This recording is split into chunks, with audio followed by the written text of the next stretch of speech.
Welcome on my channel. Today explain chapter 13 motion and time part 2।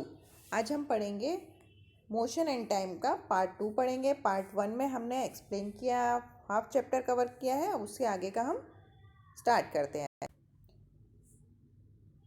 Okay, today we start from here measurement of time.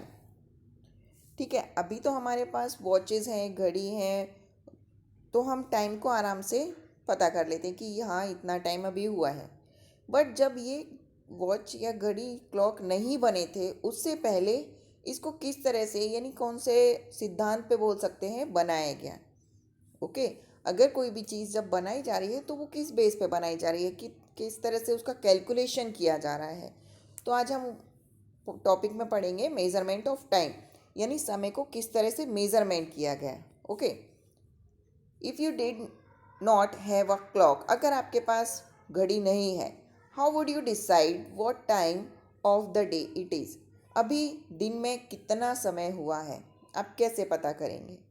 Have you ever wondered how our elder could tell the approximate time of the day by just looking at shadow। आपने कभी ऐसा सोचा है कि आपके जो बहुत बड़े लोग हैं वो लगभग समय को आसानी से पता कर लेते हैं कि इतना बजा होगा शैडो देख के।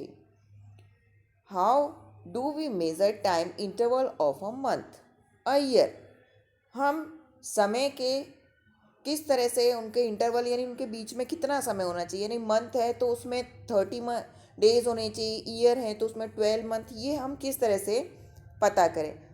Our ancestor notice that many event in nature repeat themselves after definite interval of time.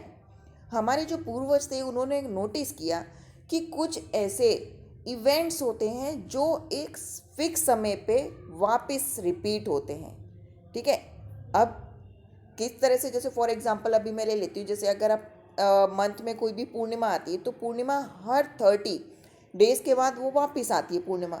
तो इस तरह से हम बोल सकते हैं कि कोई भी एक जो टॉप इवेंट है वो रिपीट हो रहा है।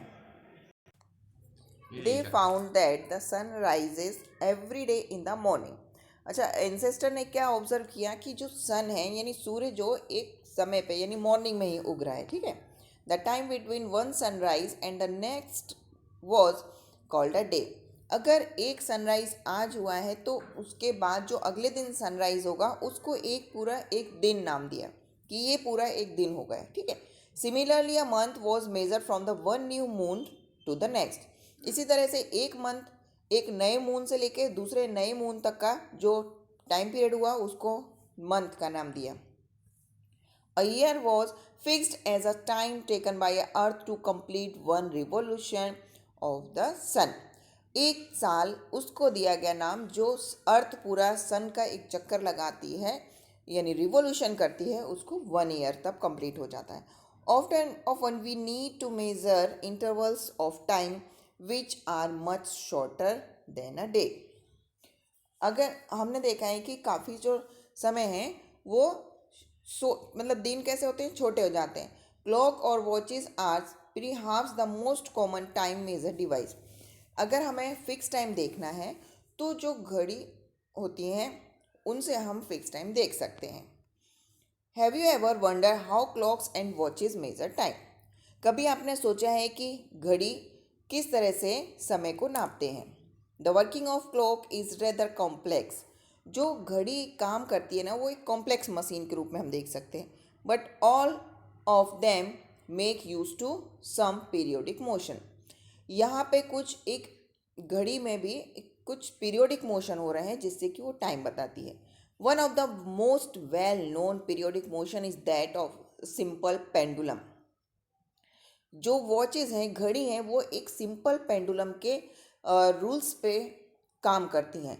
अब पेंडुलम में अगर देखें तो हम किस तरह से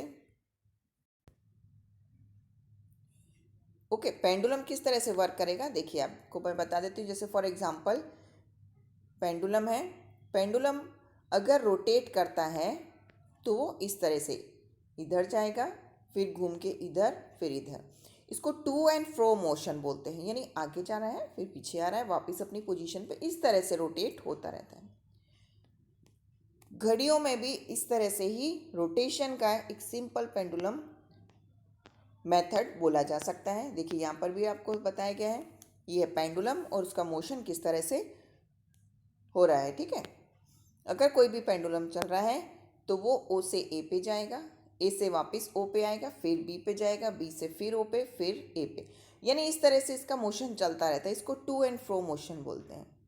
A simple pendulum consists of a small metallic ball or a piece of stone suspended from a rigged stand by a thread.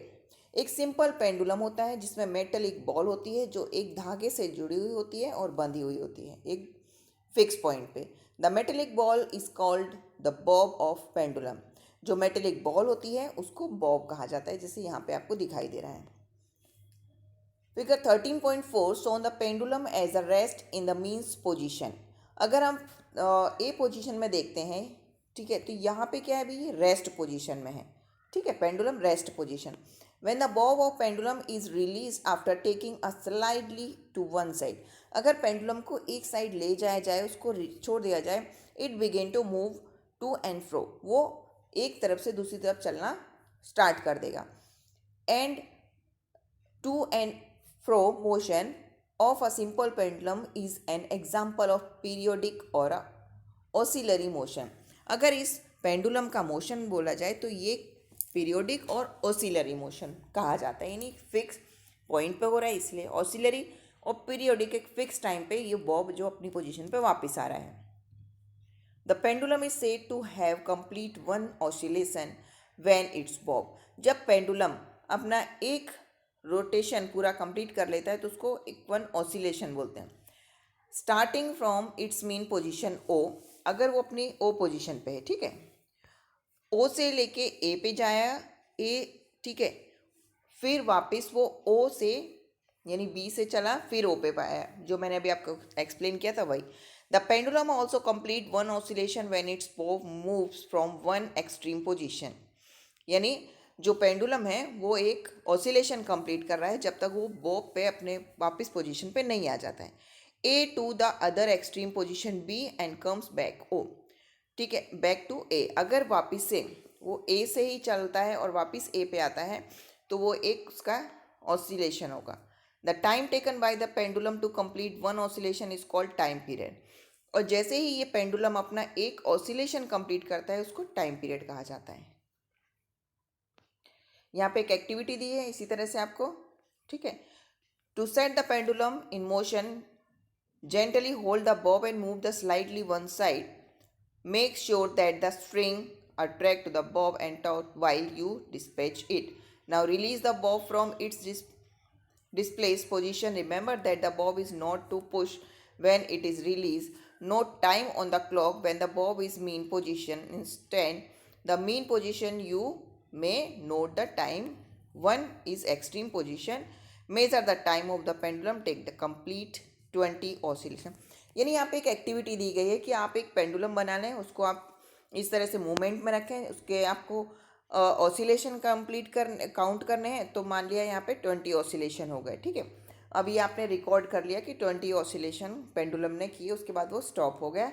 Your observation could be different from the this. Repeat the activity a few times. Record your observation by dividing the time taken 20 oscillation.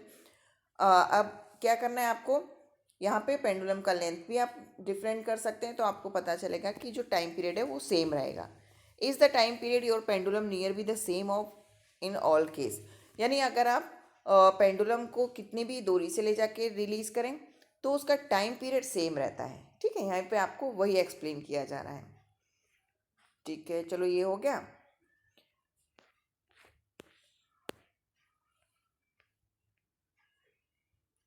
Nowadays, most clock or watches have to electric circuit with the one or more cell।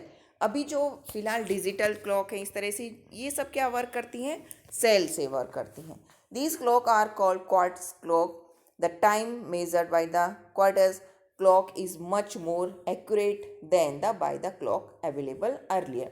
यानी अभी की जो घड़ियां हैं quarters वाली वो ज़्यादा अच्छी हैं, ज़्यादा समय तक चलने वाली हैं कंपैरिजन टू ओल्ड क्लॉक के।